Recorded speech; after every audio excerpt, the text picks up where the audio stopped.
Okay, we're going to press through the class today. It's going to be recorded, and for those that don't catch it, they'll be able to catch it on the video. And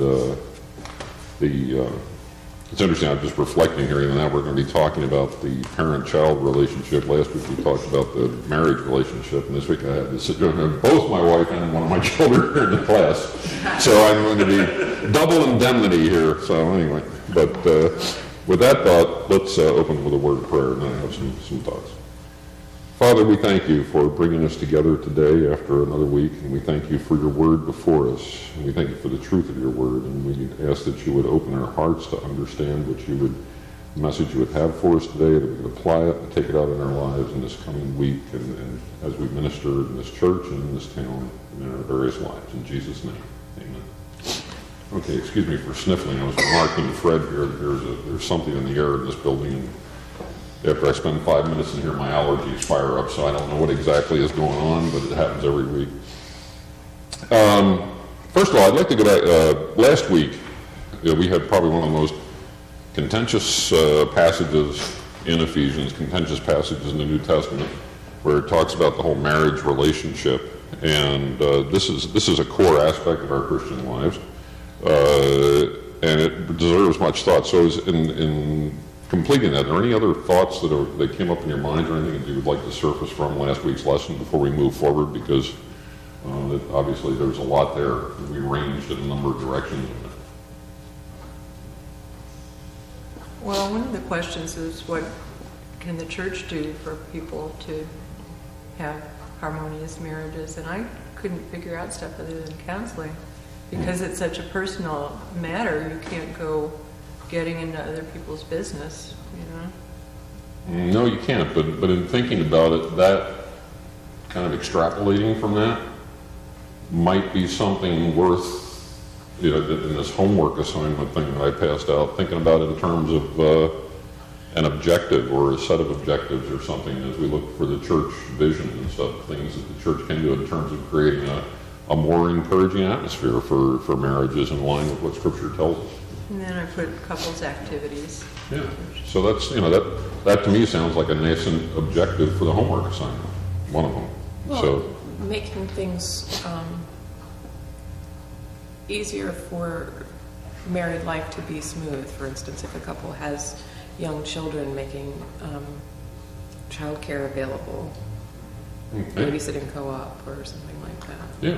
Okay, so that's something, somebody in the group here, if you're working away on thinking about stuff, jotting stuff down on that assignment I passed out, think about phrasing that in a one-sentence, concise, objective statement focused on that particular issue about enabling better Christian marriages, and then ideas for ways that might be accomplished.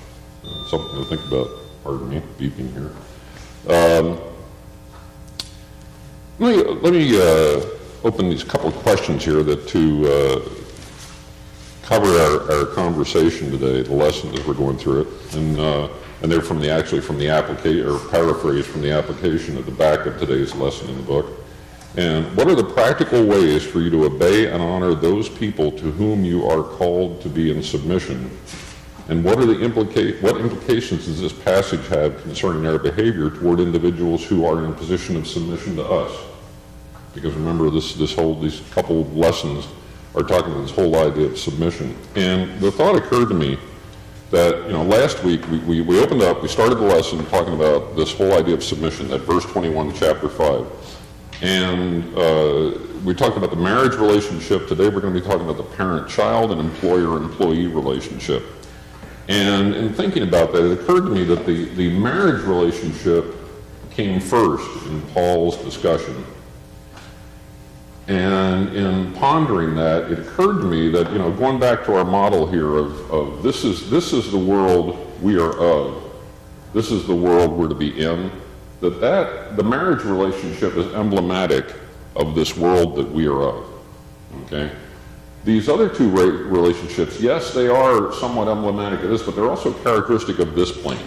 So they have a slight difference from the marriage relationship, if you think about it. I mean, it's not total difference, but they carry some different impact. And So extending from that thought, it's just something that occurred to me, probably one of my wild imaginary flights of fancy, but something to think about as we look at this material. And with that, I'd like to move right into the reading, and if someone would read Ephesians chapter 6, verses 1 through 4. And I've got an extra book here. I can do that for you. Chris, if you need it. Okay. Children, obey your parents in the Lord, for this is right. Honor your father and mother. This is the first commandment with a promise, that it may be well with you and that you may live long on the earth. Fathers, do not provoke your children to anger, but bring them up in the discipline and instruction of the Lord. Okay. Stott starts off with the question, how do you see mutual submission continuing to be worked out in this passage? And mutual submission in the context of chapter 5, verse 21. Thoughts on that? What question is that? That's the first question in the book you're under study. Oh, Yeah, question number 1.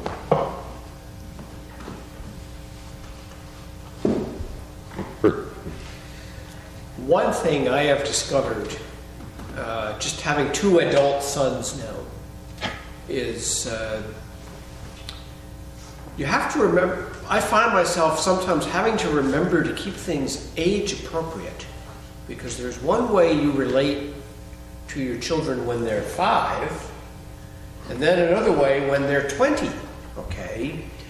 And yes, the parent, son or daughter relationship remains, but it becomes much more of kind of a collegiate, adult context too. You can't just, this is what you're going to do. It doesn't work that way anymore, okay?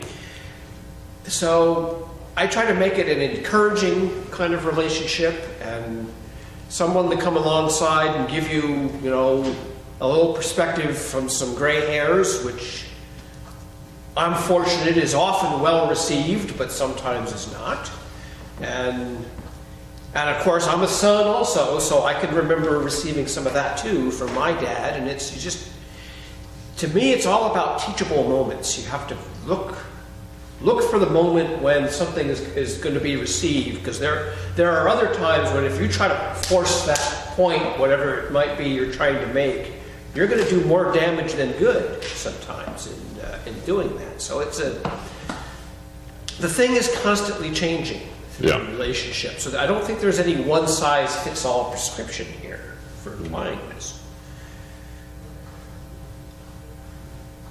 I think that regardless of whatever the age difference or the time of life you're in as a parent-child situation, it ultimately comes down to mutual respect.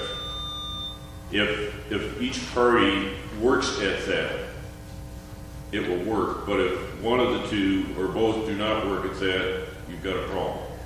Yeah, and it's interesting, and we'll get to it a little more later, because in that last verse of what Barb read, you see that respect coming through, because he flips immediately around talking to father's parents. But interestingly, in this, and I commend this book to you if you can get it. This was the book that Stott wrote about 25 years before they actually did this study guide, and this is the book where he really expounds on Ephesians. And he spends about 5 pages talking about this parent-child relationship, and in the sense of what both of you were saying, that it's a dynamic, that it's a relationship that has a dynamic of change, an age-dependent dynamic of change that as it goes along, and how you deal with a parent-child relationship at one point in ages is different than others, and it's a constant dynamic of change. And he does a really good job of discussing it. The one thing I wish he had discussed, and this was going to my own personal experience, is the parent-child relationship goes on as long as both parent and child are on this planet. And my own experience was there's an exploration of the whole relationship that goes, at some point, many of us find ourselves being the parent to our parent. And I think we're seeing that, In our world today, I'm sure that was always the case throughout history, but in our modern society, which is so me-centered, so individual-centered, that places an additional strain on that relationship. And I know I went through that with my mother, and I often beat myself up at how I discharged that. I wish I had done a far better job of it. Yes, Barb? Yeah, I mean, it's not linear, when it's more up and down. Yeah, yeah. I'm thinking my own kids, I mean, you know, they're young, and they do what, you know, it's the respect and all this. Then they hit about teenage years, and then as they're starting to develop their independence, then that mutual respect is, you really have to work at. You know, you get to a point where I often tell my daughter I would have sold her to the gypsies if they'd come along. But then you get back to the point where then all of a sudden the parents do know something again. I mean, you know, it's just that, and then it's great, but like you say, then you get in with your parents and you're trying to, it's hard, it's not this. And that's a hard transition, particularly the first time you find that role thrust on you as a child. Whoa, wait a minute, how did I get in this position? Well, if you think about it, there was an inevitable consequence of the fact that we all age linearly, and the aging process brings with it, in many cases, debilitation, where the older person depends now on the younger. And it's not an easy transition. I don't know anybody that talks about things, but would ever say it was easy. One of the points that Stott makes, out to return to our question here, in looking at this passage, is that he says that the construction, the verb usage in the passage, when you look at this, he said, you know, when the marriage thing, he's talking about submission, okay? But then he starts talking about the child-parent relationship. The word, he kind of amps up the word to obedience, okay, which carries a more emphatic statement to it, okay? Just as a thought, and he said that's one crucial difference in this. And I'd like to move on to the exhortations. What is the exhortation Paul gives to children in verses 1 through 3? Honor your mother and father. Okay. Obey. Yeah. Obedience and honor. Okay. And doesn't really conditionally mince words about it. He basically says it. But that also, and again, Stott talks at length about this in his book, how does that play out in a relationship where the child may be called to Christ and the parents aren't? Or the parents actively discourage the child's sense called to Christ? Or the other way. Or the other way around, sure. That sets up at the very least a situation for conflict. I'm sorry. No, I was just going through my thoughts completely formed, but I was thinking, in terms of that, he said he doesn't mince words. He doesn't set conditions on it. You just do. Yeah. And I think you can honor someone you don't respect if you do it in a, you are you kind of a situation. And in terms of obeying, so long as it's not breaking the word of God, I think you're just stuck. Yeah. I think you're just supposed to do it. Yeah, in fact, Stott even goes to something that I've held for a long time, and here he says, Paul just basically throws it out there. This is it. There's no equivocating on it. But he said what it really comes down to is that we are under no compulsion to do what God forbids. Okay, nor are we in any way to be forbidden to do what God compels. Ultimately, it's God. Okay, and there will always come a point in these kind of situations where, wait a minute, God has compelled this or forbidden this, and that's the brick wall at that point. Yes. Cal, I think there's a real analogy that could be made here between parents or children honoring their parents and how all of us as citizens living under a government are called to honor those governmental authorities, and that's right out of Romans. Oh yeah, sure. But there are points where governments can and have become abusive when we, in good conscience as Christians, are compelled to disobey them also. Yeah. So it's the same thing with relating to parents. You know, I was very blessed. I have parents that are both walk with the Lord, and you know, so it really doesn't come up in my situation. But I know people who, you know, have parents you can't say that of. And so it's all about, okay, how far do you go? What are the parameters of that obedience? Because I don't think it's unconditional. No. No. I think you know, and that point of conditional obedience ends when God's compelled either to do or not do something. That's the decision point.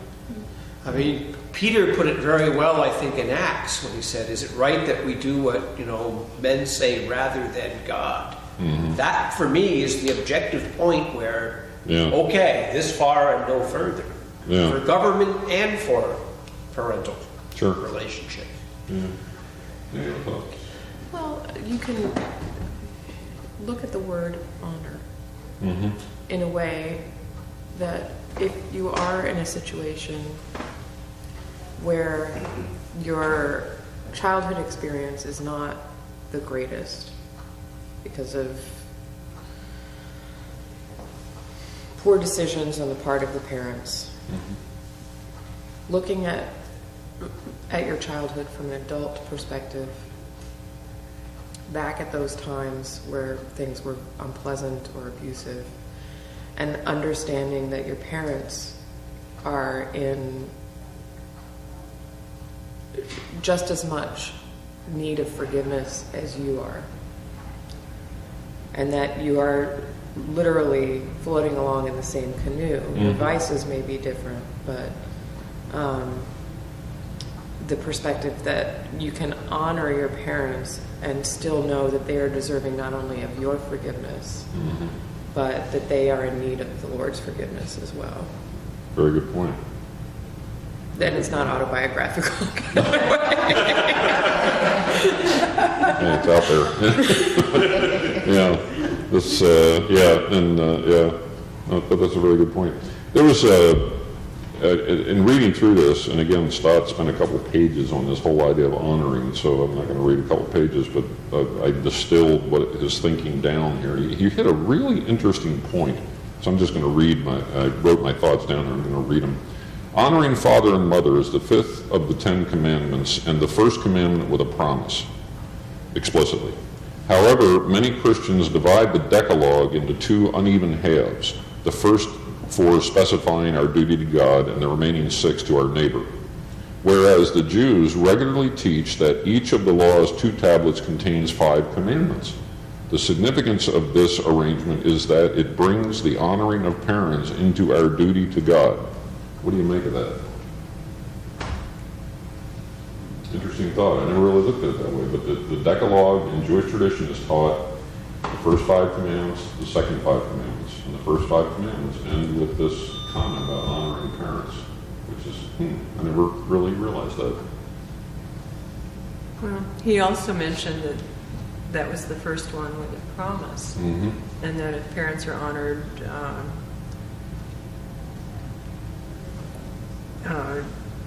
there's, what was that verse in the Bible? But anyway, that there's a promise for continuing to live on the earth.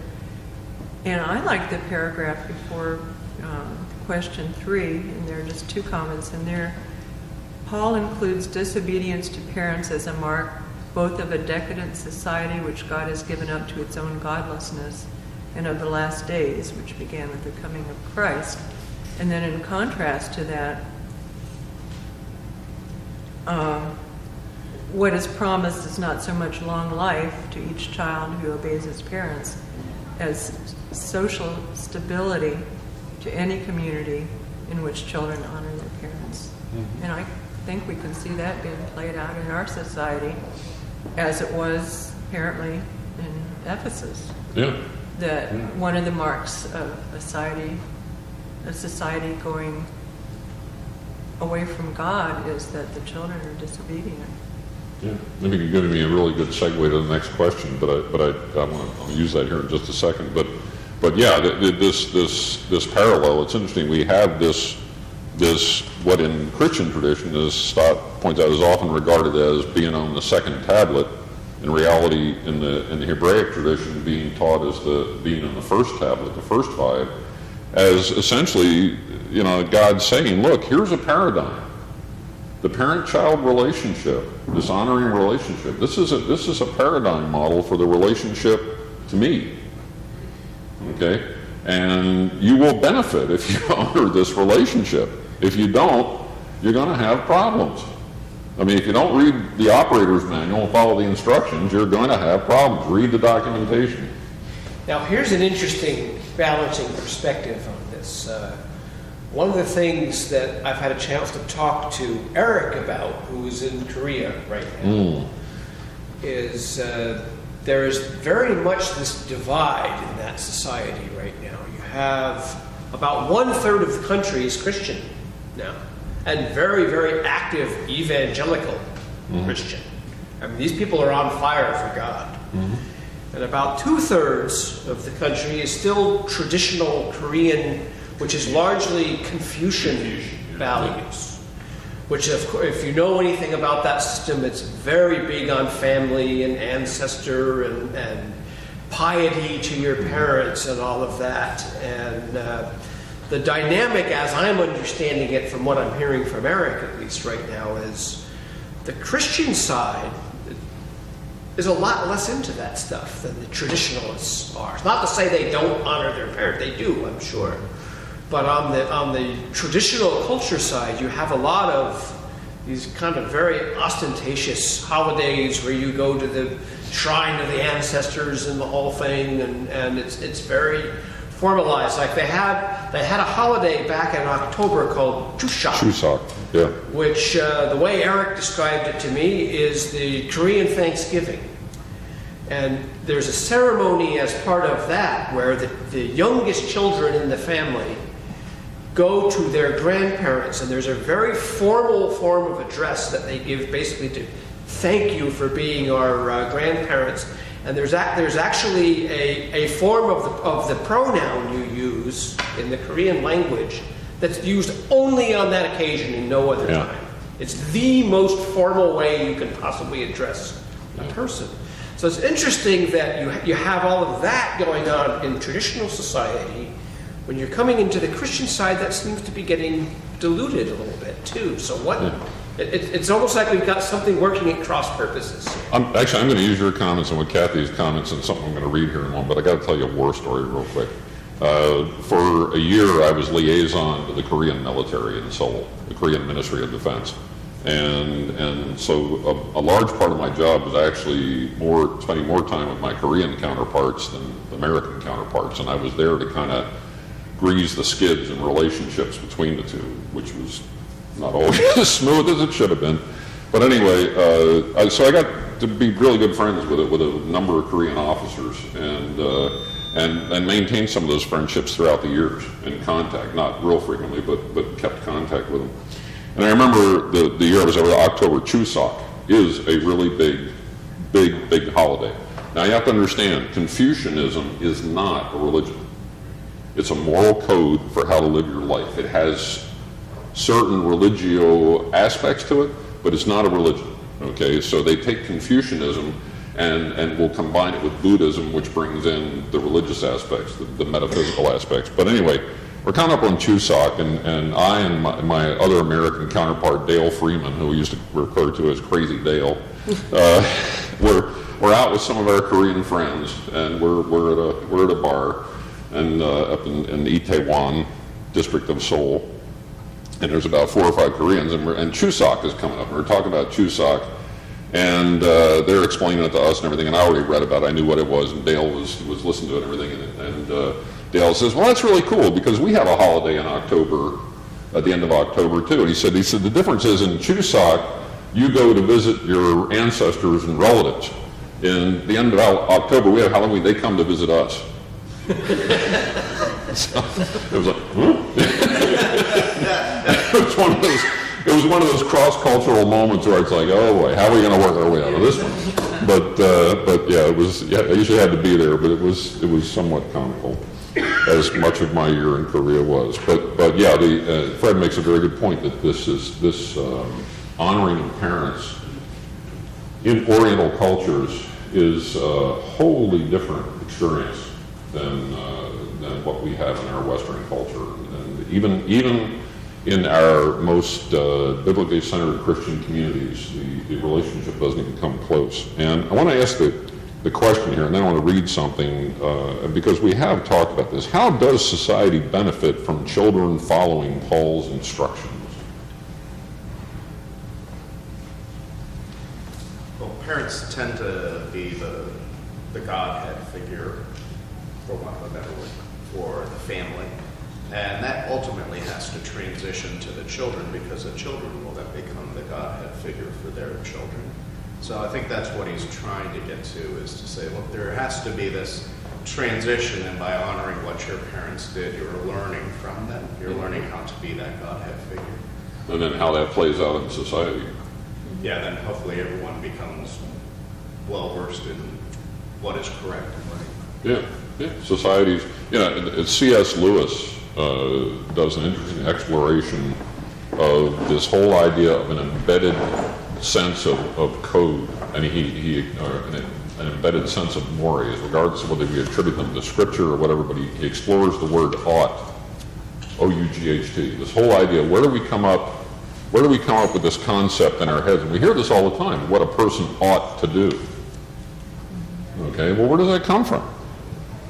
Somewhere in there's an embedded sense, an innate sense that this ought to be the way we act. Okay, and this is getting to some of this, that this gets transmitted.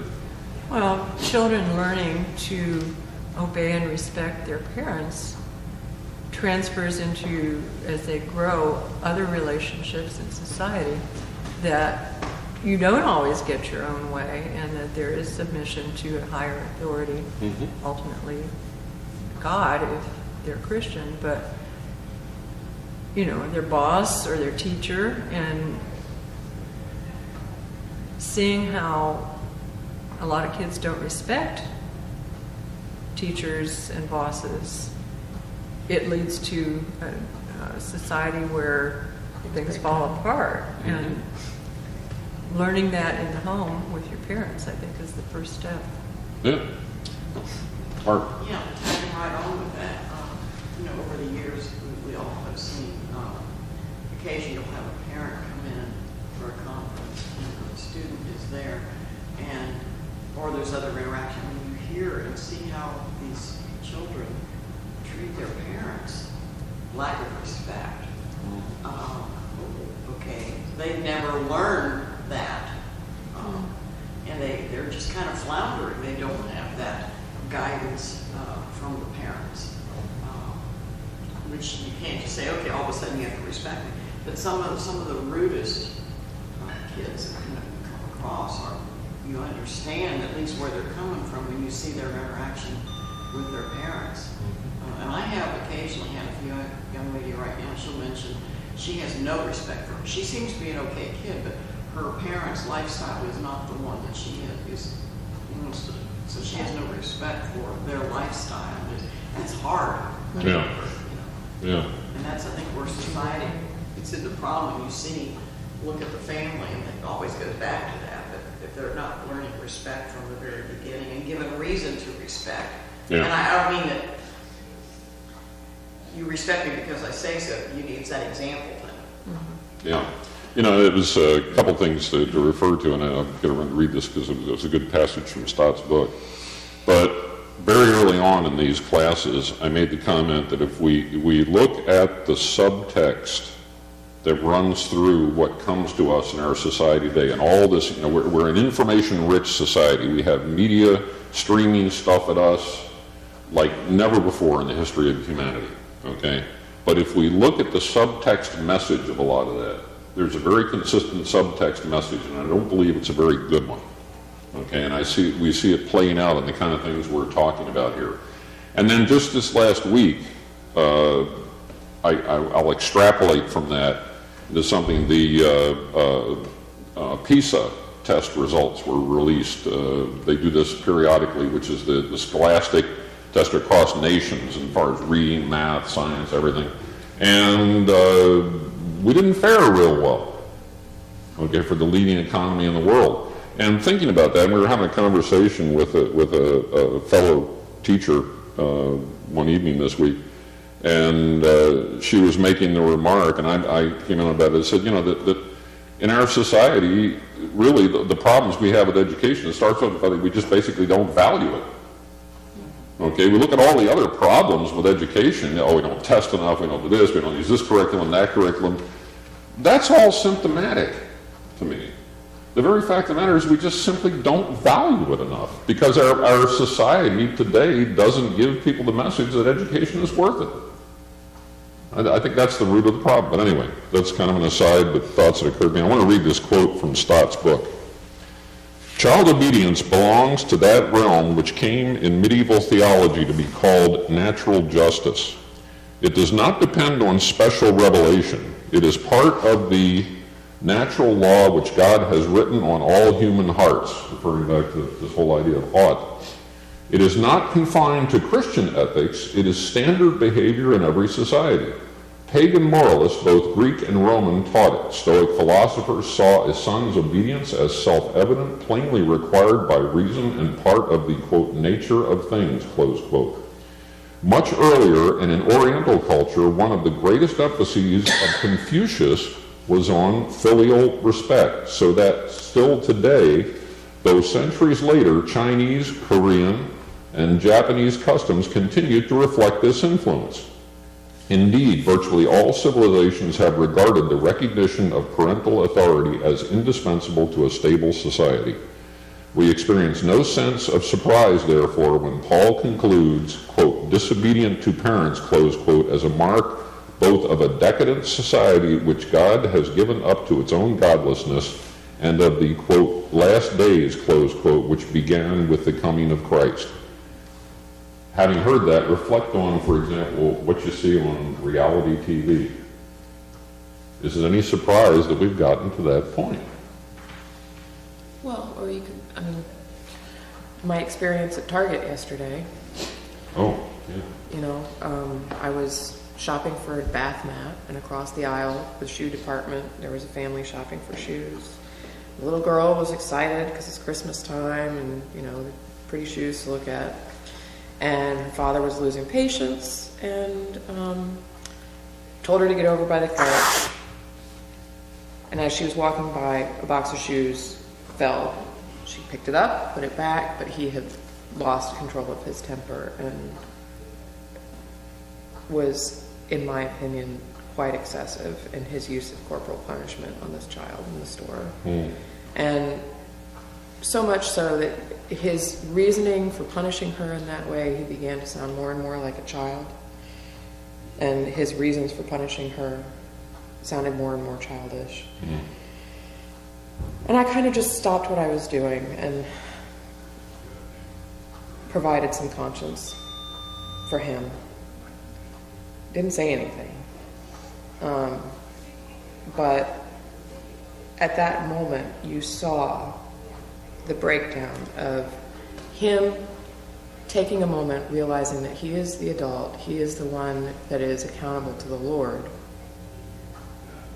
And at the same point, he is losing control and failing that child in a way that she is never going to get an opportunity to honor that the correct way of discipline and behavior. And right there, you see the breakdown of society. I mean, it was a slice of it right there. I try to tell you at least, well, so you can frame a reference where I am and on there. But what I tell her, she's big on freedom. She wants her freedoms already. She wants to go and do and stuff. And what I tell her is, when I tell her no and I correct her and stuff, I say, you know, as you show me correct decision making, you know, you get more freedoms. That's kind of how we do the scale. I said, because I'm here just for a short time. My relationship with you as a mother is to point you to God as the person to tell you what to do. And and I tell her repeatedly that I don't do it perfectly. I tell her all the time, I don't do this perfectly. I don't do this perfectly. You know, you have to start looking to God and let that reason happen. So as you start to reason with God, I can back off more. And I think what happens is, like Fred was talking about too, is the backing off process. Are they doing what God wants them to do, or are they not doing what you don't want them to do? Yeah, yeah, And I think that's really hard. yeah. Very well put. Yeah. Well, I think, and it's interesting, staying up here listening to the comments all along in our lesson today, because the next two questions, which come from the guide, how are parents to raise children, and what are the ways parents exasperate children?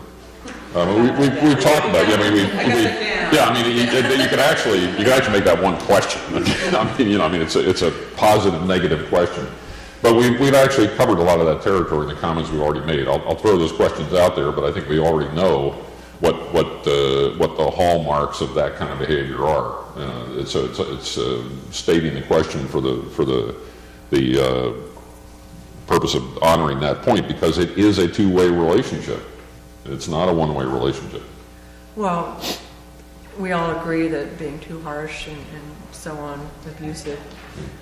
But I think on the other side, just ignoring your children Yes. because of busyness or no desire to communicate with them other than to give them Yeah. orders Yeah, is very damaging too. yeah. Oh, yeah. I mean, the extremes can go both directions. Yeah, and also, I think one of the particular problems we have today in 21st century, America, is making up for a lack of attention with stuff. Okay, stuff doesn't make up for lack of attention. Okay, it just makes the matter worse. One of the things, and I was preparing this yesterday, thinking about the parent relationship. I was reflecting on two movies, which really, in my mind, kind of are emblematic of this. The first one was The King's Speech. Have you all seen that movie? That is, in my mind, one of the 10 best movies that's ever been made, because it talks about the whole parent-child dynamic is what's going on here as Prince Albert, and subsequently King George VI, is dealing with the effect of not a really nice father, King George V.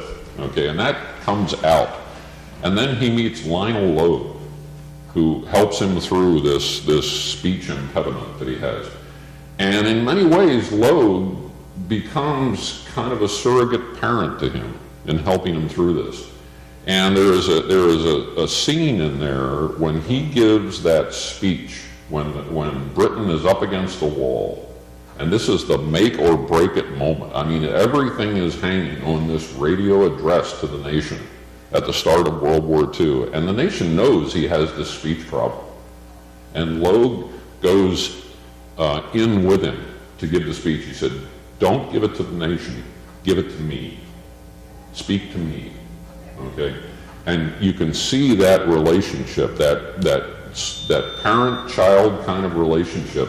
And what I love about it is that in the background, there is music playing. Okay, the filmmaker uses music at this point, and he uses the third movement of Beethoven's Seventh Symphony, which Beethoven wrote when he was grappling with his deafness.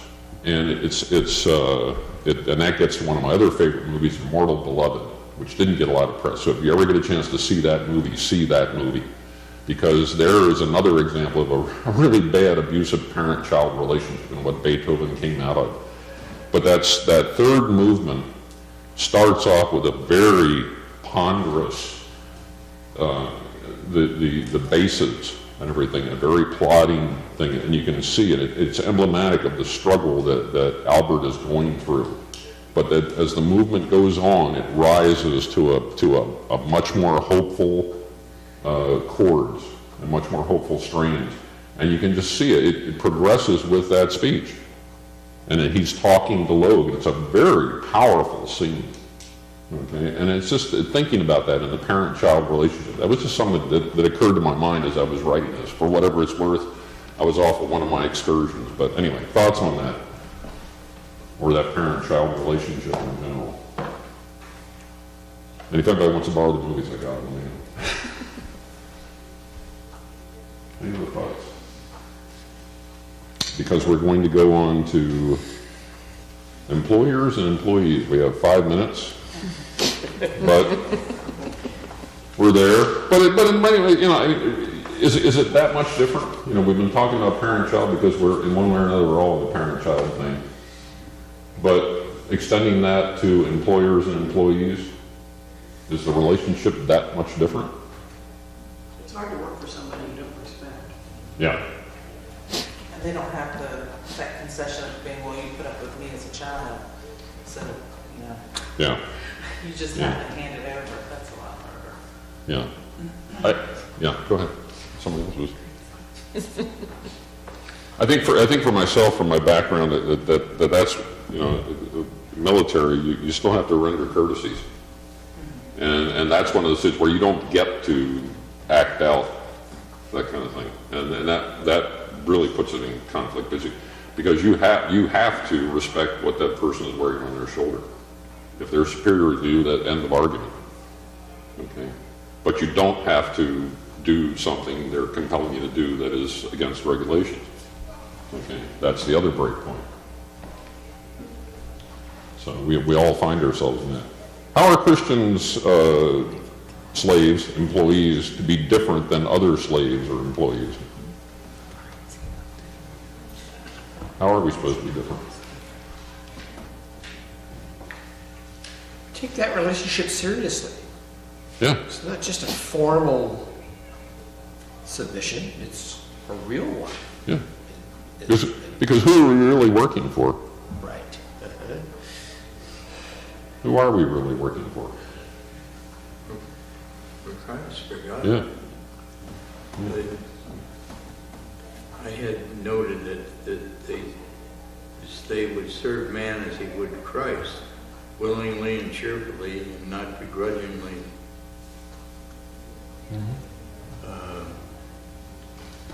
Because there is not only the slave-master relationship, but there's the brotherhood of Christianity relationship. It's awfully hard to be the star at work if you do that. Yeah. Yeah, which really runs counter to. That's what you see a lot these days. Oh, yeah. Is, well, I've got to be the one that everyone looks at and looks to. And, and if I'm being too nice to that boss, well, then I'm Yeah. just his puppet. And, Yeah. Yeah, it's hard to say. I work with predominantly males, and back when I had a real job. And, for the most, it's always that handful of people. It's never everyone that's doing it. But I mean, there were a lot of big egos. oh yeah. A lot of big egos. Yeah. Oh I yeah. like to help them out with that occasionally. Just call a staff meeting and watch how things play out. And where they sit, where they have it. Sure. I mean, women have their own version of that, but I just have more experience. Of watching them go through that. Yeah. And wanting to rise above the guy who already had that reputation, already had years in. Yeah. The younger person wanting to usurp as opposed to work with. Yeah.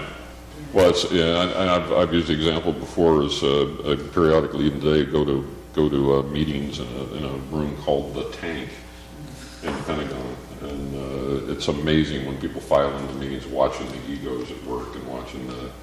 You can't videotape it, but you could. It's an interesting reflection of this. How this okay, just sit back and watch it. And, yeah, there was a thought that entered my head and then flew out the other side. It happens to me often, but Well, there's pride in workmanship too, and Yeah. not in the way of puffing your own ego up, Yeah. but realizing that the blessing of your employment comes with the charge that you are going to execute your duties in the best way that you can. yeah, And that it's for the glory of God, and understanding what your place is in that entire mechanism.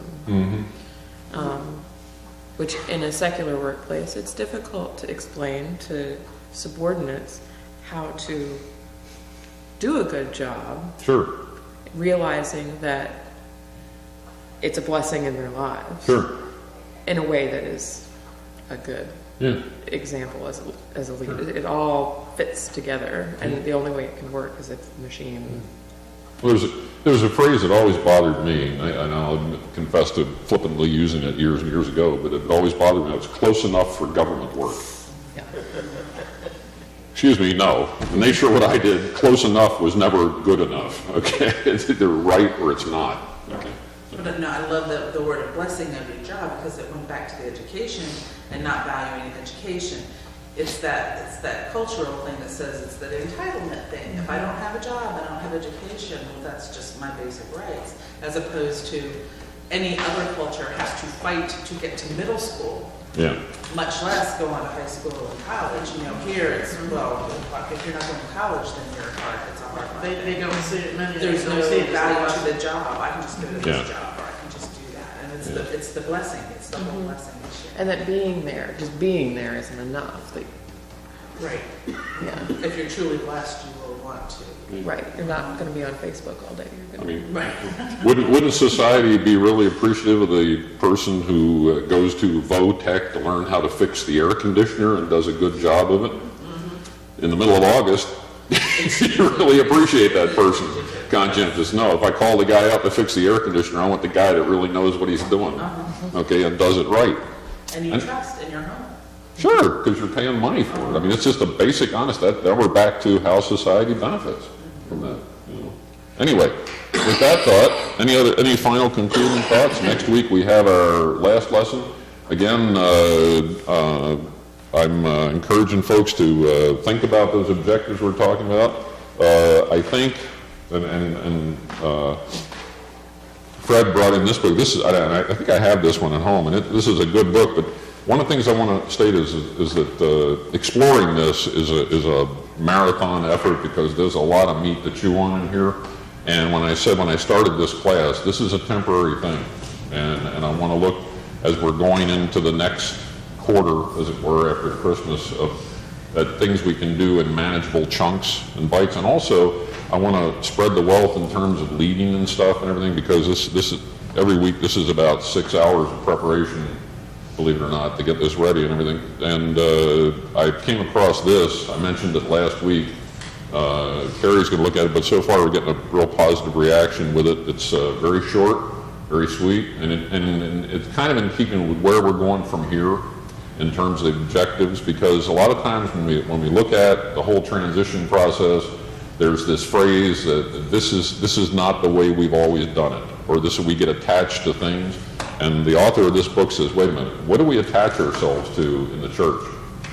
And the way we do things, or what it is we do, this kind of thing. And not all these things pertain to our particular situation, but I think they are worth considering. So I think I'm leaning towards this as our material for the next, and it'll get us through 2 weeks. And with that, I've run a little bit over. Everybody have a good week.